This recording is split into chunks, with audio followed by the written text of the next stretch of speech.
하겠습니다. 예, 구로울의 윤건영입니다. 직무대행님께 여쭙겠습니다.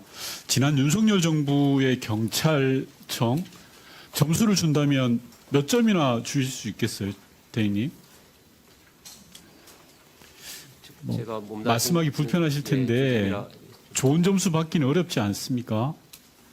그 근본적인 저는 원인은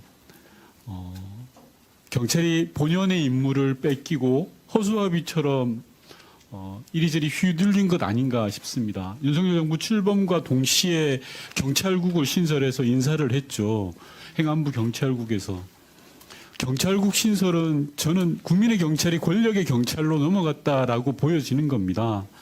특히나 오늘 여러 의원님들 말씀하셨던 외사기능 축소라든지 정보기능 축소 기순대 이게 다 조직이 왜곡되는 겁니다. 그리고 더군다나 청장님, 경찰 수장이 우리 대한민국 정부 역사상 내란에 동조한 경찰청장 있었습니까?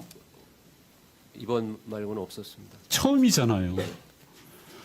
자, 그리고 서울청장과 서울청 소속 기동대들이 국회를 봉쇄하고 민주주의를 막아섰습니다. 반성 제대로 하셨습니까, 청장님? 예, 반성하고 있습니다. 자, 그렇다면 오늘 여러 의원님들이 조직에 대해서 새롭게 쇄신해야 된다, 혁신해야 된다라고 이야기하시는데 저라면 예를 들어서 경찰혁신위원회라든지 경찰개혁 TF를 만들어서 조직과 내부 혁신과 이런 부분들을 제대로 밝혀놔야 된다고 생각하는데 어떻게 생각하십니까, 대행님? 그렇게 구성할 의지가 있습니까? 경찰의 흑역사를 좀 바꿔내야 되지 않겠습니까? 말로만 조직 점검해보겠습니다가 아니라 혁신위원회라든지 개혁 TF를 구성해서 바꿔내야죠. 실제 행동하셔야죠. 그럴 의지 있습니까? 예, 그 부분은 검토를 해보겠습니다. 저희가 인권 의식을 고취하기 위해서 인권 교육도 좀 강화. 인권 의식이 아니라 내란에 동조를 했잖아요. 경찰 수장이. 제도적인 문제 없습니까? 그리고 경찰 조직 망가뜨렸잖아요. 경찰국이. 왜 가만히 있습니까?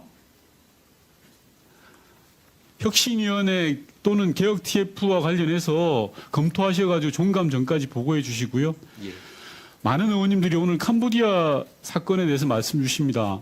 PPT 보시면 캄보디아 문제가 어제 오늘 문제 아니지 않습니까? 작년 이 자리에서 조지우 경찰청장 뭐라고 했습니까? 우리에게. 캄보디아 범죄 파악하고 있다. 우리 잘 하겠다라고 하셨잖아요. 그리고 영화로도 그렇고 언론에서도 그렇고 사건 통계로도 그렇고 이미 징후가 많이 나왔습니다.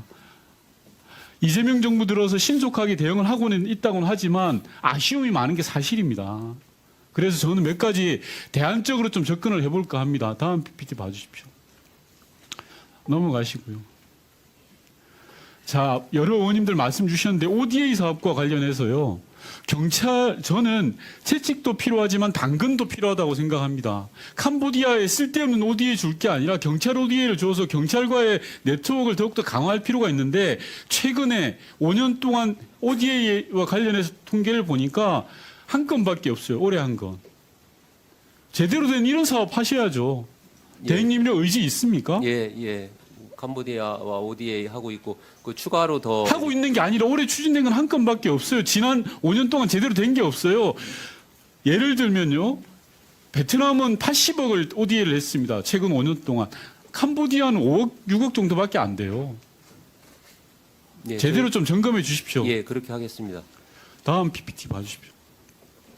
저는 해외 국가의 공조 시스템에 있어서 한 라인을 개통하는 게 굉장히 중요하다고 생각합니다. 만약에 제가 대행님께 질문하겠습니다. 캄보디아에서 사고가 생겼어요. 그러면 절차가 도대체 몇 단계나 됩니까?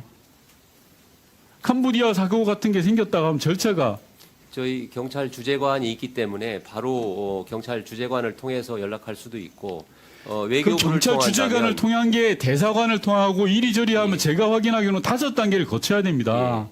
그걸 바로 한 라인을 개통하는 게 저는 굉장히 시급하다고 생각합니다. 한국 경찰과 캄보디아 경찰관이 그리고 특히 지방청 같은 경우에 어떻게 우리 대한민국 지방청에서는 어떻게 접근하겠습니까? 이런 문제 검토해 주시고요. 다음으로는 저는 신고 활성화를 위해서 해외 범죄 포상금 제도 기준을 정비할 필요가 있다고 생각합니다. 캄보디아 사례에서 아시겠지만 신고가 있으면 접근하기 좋고 수사. 예, 그렇습니다. 그래서 지금 신고를 지금 특별 신고 기관을 운영해서 신고를 받고 있습니다. 예.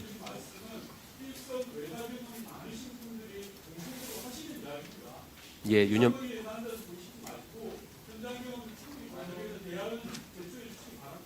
예, 알겠습니다. 네, 수고하셨습니다. 다음은 고동진 의원님 질의해 주시기 바랍니다.